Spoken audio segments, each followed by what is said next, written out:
ಕೊಟ್ಟೂರಿನ ಪ್ರವಾಸಿ ಮಂದಿರದಲ್ಲಿ ನಡೆದ ಛಲವಾದಿ ಮಹಾಸಭಾ ವಿಜಯನಗರ ಜಿಲ್ಲಾ ಘಟಕದ ವತಿಯಿಂದ ಕೊಟ್ಟೂರು ತಾಲೂಕಾ ಘಟಕದ ಅಧ್ಯಕ್ಷ ಮತ್ತು ಉಪಾಧ್ಯಕ್ಷ ಇತರ ಪದಾಧಿಕಾರಿಗಳ ಆಯ್ಕೆ ನಡೆದಿದ್ದು, ಜಿಲ್ಲಾಧ್ಯಕ್ಷರಾದ ಒಟ್ಟೇರ ಅಜ್ಜಪ್ಪ ಹಾಗೂ ಉಪಾಧ್ಯಕ್ಷರಾದ ರಾಮಕೃಷ್ಣ ಹಾಗೂ ಮುನಿಯಪ್ಪ ಇತರ ಪದಾಧಿಕಾರಿಗಳ ಜೊತೆ ಸೇರಿ ಕೊಟ್ಟೂರು ತಾಲೂಕಾ ಘಟಕವನ್ನು ರಚಿಸಿದರು. ಅದರಲ್ಲಿ ಛಲವಾದಿ ಮಹಾಸಭಾ ಕೊಟ್ಟೂರು ಘಟಕದ ಅಧ್ಯಕ್ಷರಾಗಿ ಸಿಎಂ ಕೊಟ್ರೇಶಿ ಹಾಗೂ ಉಪಾಧ್ಯಕ್ಷರಾಗಿ ಮರಳು ಸಿದ್ದಪ್ಪ, ಕಾರ್ಯಾಧ್ಯಕ್ಷರಾಗಿ ಕೆ ರಮೇಶ್, ಪ್ರಧಾನ ಕಾರ್ಯದರ್ಶಿಯಾಗಿ ರಾಜೇಂದ್ರಪ್ಪ ಕೆ ಹಾಗೂ ಸಹ ಕಾರ್ಯದರ್ಶಿಯಾಗಿ ಉಜನಿ ಮದನಪ್ಪ, ಖಜಾಂಚಿಯಾಗಿ ಸಿದ್ದೇಶ್ ಜಿ, ಸಂಘಟನಾ ಕಾರ್ಯದರ್ಶಿಯಾಗಿ ಬಸವರಾಜ್, ಕಾನೂನು ಸಲಹೆಗಾರರಾಗಿ ಮಂಜುನಾಥ್ ಸಿಕೆ ಇವರನ್ನು ಆಯ್ಕೆ ಮಾಡಿ ಸಂಘದ ಅಭಿವೃದ್ಧಿಗೆ ಚಾಲನೆ ನೀಡಿದರು.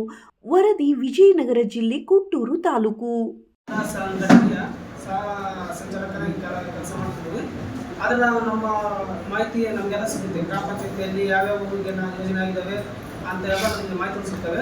ಆ ಮಾಹಿತಿಯನ್ನು ನಾವು ಒಂದು ವಾಟ್ಸಪ್ ಗ್ರೂಪ್ ಮಾಡ್ಕೊಂಡು ಆ ಗ್ರೂಪಿಗೆ ಎಲ್ಲ ನಾವು ಮಾಹಿತಿ ತಲುಪಿಸೋ ಒಂದು ವ್ಯವಸ್ಥೆ ಮಾಡ್ತೀವಿ. ನಮ್ಮ ಸಮಾಜಕ್ಕೆ ಅದರಿಂದ ಏನು ಉಪಯೋಗ ಆಗುತ್ತೆ ಅದನ್ನೆಲ್ಲ ಮಾಡಿಕೊಳ್ಳೋ ಪ್ರಯತ್ನ ಮಾಡೋಣ. ಅದ್ರ ಬೆಂಬಲ ಬಸ ಇದ್ದಕ್ಲೆ ಬಣ್ಣ ಮನೆ ಸೋಮಶೇಖರ ಅಧ್ಯಕ್ಷ ಮಾಡಿದ್ರು. ಬಣ್ಣ ಮನೆ ಸೋಮಶೇಖರ ಇನ್ನು ಏನು ಮಾಡ್ತಾನೆ ಅಂತ ಏನು ಗೊತ್ತಿಲ್ಲ. ಅವನ್ನ ಹೊಂದ್ಕೊಂಡು ಅವ್ರ ಆ ಕಡೆ 4-5 ದಿಕ್ಕಾಗಿ ಅವ್ನು 4 ವರ್ಷ ಅವನೇನು ಮಾಡಿಬಿಟ್ಟ, ಒಂದು ಪಕ್ಷಕ್ಕೆ ಸೀಮಿತ ಹೋಗ್ಬಿಟ್ಟ. ಜಾತಿ ನಮ್ಮ ಪಕ್ಷದಲ್ಲಿ ನಮ್ಮ ಸಮುದಾಯದಲ್ಲಿ ಇವತ್ತು ಹೆಚ್ಚಿನ ಮಟ್ಟ ಕಾಂಗ್ರೆಸ್